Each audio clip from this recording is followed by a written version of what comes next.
se llama. Sí. Anita de la Rosa. Y Luis Daniel Berisbeitia. ¿Dónde vivía cuando eran niños? Yo vivía en Caracas, Venezuela, y viví en Madrid, España. ¿Cuándo llegó usted a los Estados Unidos? Llegamos en 1977. Y yo también. Yo llegué con él ¿Por qué se mudó aquí? para estudiar. Vinimos a estudiar. Yo vine a terminar college y él vino a hacer su residencia en medicina. ¿Ustedes quieren ir a los Estados Unidos?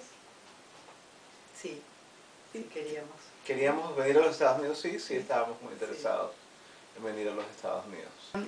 ¿Ustedes tienen familia que vive en Venezuela todavía?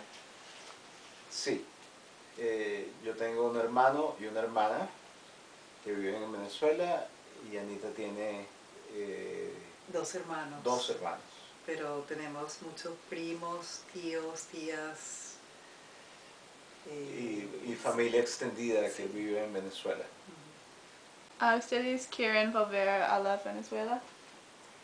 Ocasionalmente nos gusta ir a Venezuela para ver a nuestros viejos amigos y para ir de pesca y para ir a los sitios que nos gustan en Venezuela.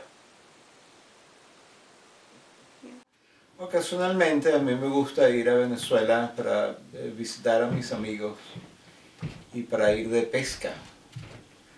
Pero desde el punto de vista profesional, yo tengo mucho tiempo en los Estados Unidos y tengo muchos proyectos que no podrían ser trasladados a Venezuela. Ocasionalmente nos gusta ir a Venezuela para ver a nuestros viejos amigos y para ir de pesca y para ir a los sitios que nos gustan en Venezuela. ¿Cómo fue la asimilación a la cultura de Estados Unidos? La asimilación fue un poco lenta en el sentido de que por un lado hablábamos inglés y estábamos estudiando, etc. Por otro lado nos costó mucho trabajo entender la cultura americana y fue un proceso muy lento y que todavía continúa. Yo tenía mucha familiaridad con la cultura de los Estados Unidos, porque yo había visitado muchas veces los Estados Unidos. Yo tenía familia que había vivido en los Estados Unidos. Yo tenía un tío que se había casado con una persona que había nacido en New Hampshire, en Hanover, y tenía familia en los Estados Unidos. En los Estados Unidos, por tanto, para mí no era un lugar extraño o un lugar que requería una aculturación muy particular. Sí, o sea, nosotros hablábamos inglés perfectamente bien y teníamos una serie de costumbres que eran nuestras costumbres, y aunque teníamos muchísima familiaridad con la cultura de los Estados Unidos, no teníamos un conocimiento de todos los días, un conocimiento cotidiano. Entonces tuvimos que aprender cantidades de pequeños detalles de las costumbres. Y es una cosa, como dice Anita, que todavía estamos aprendiendo de una forma u otra. ¿Ustedes saben inglés? Sí. Nosotros sabíamos inglés cuando llegamos, los dos. ¿Usted aprendió en su escuela? Yo aprendí inglés en mi casa cuando yo estaba muy pequeño.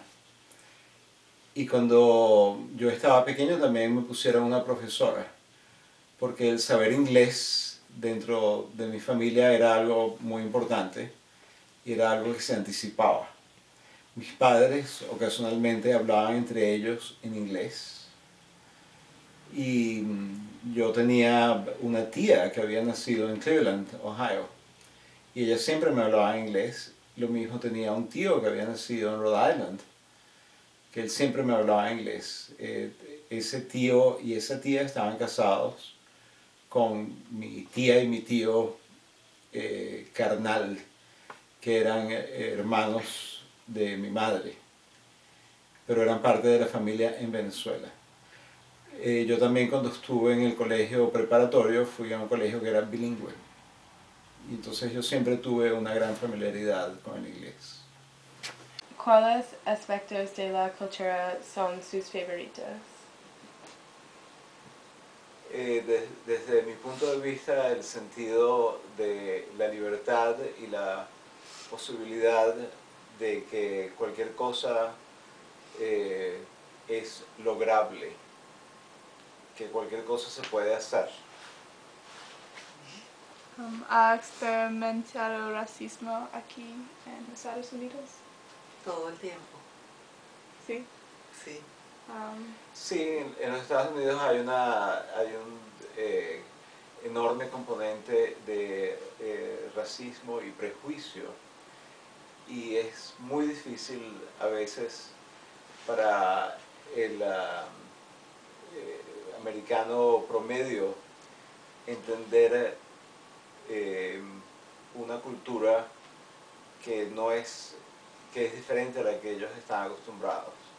Entonces muchas veces nosotros no somos entendidos porque es muy difícil ponernos en un lugar en particular, y entonces es más fácil simplemente usar una opinión prejuiciada para poder clasificarnos de una forma u otra. Los Estados Unidos tienen una larga historia de racismo, probablemente mucho más larga que cualquier historia de racismo en cualquier otro país del mundo occidental. El racismo se traduce en prejuicios hacia grupos de gente que no son familiares.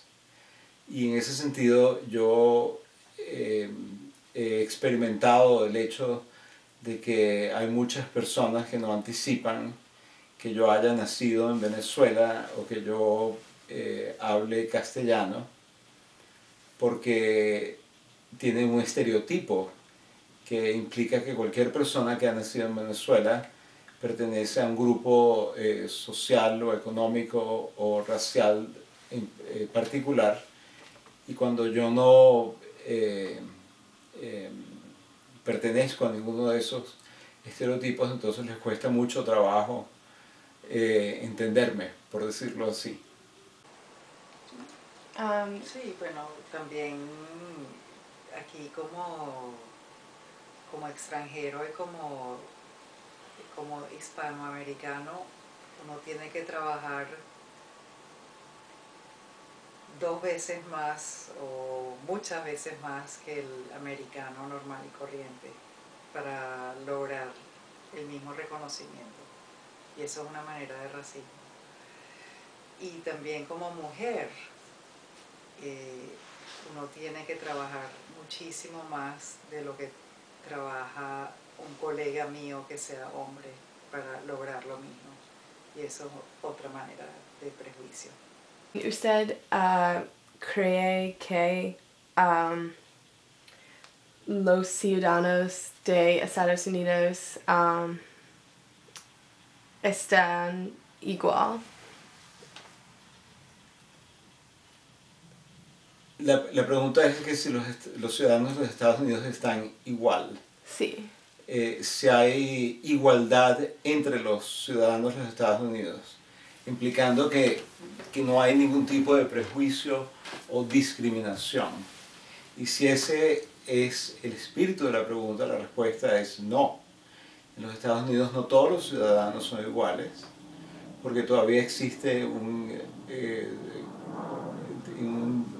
grado, un pequeño pero importante, de prejuicio y discriminación que se aplica entre grupos étnicos o grupos familiares o grupos geográficos. Y el mejor ejemplo es la forma como los Estados Unidos se refieren a personas que tienen orígenes particulares, donde en vez de decir americanos de origen africano, o americanos de origen inglés, o americanos de origen alemán o polaco, o nativos, lo traducen como africanos americanos, o polacos americanos. En pocas palabras, ponen primero la caracterización del país de origen y después le añaden el hecho que son americanos. Cuando lo importante es saber que todos somos americanos y que algunos tenemos ascendencias diferentes. Cuando yo doy alguna conferencia en el campo de la medicina, yo siempre me refiero a los que convencionalmente se llamarían africanos americanos, yo los llamo americanos de ascendencia africana. Sí, gracias por su tiempo. Yeah, gracias. Bueno, de nada. De nada. Es la triste realidad.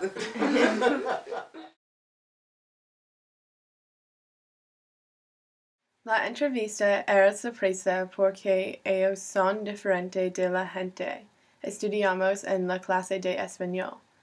No necesitas fueron a América ilegalmente y ellos ir para escuela cuando la mayoría van para necesitan trabajar.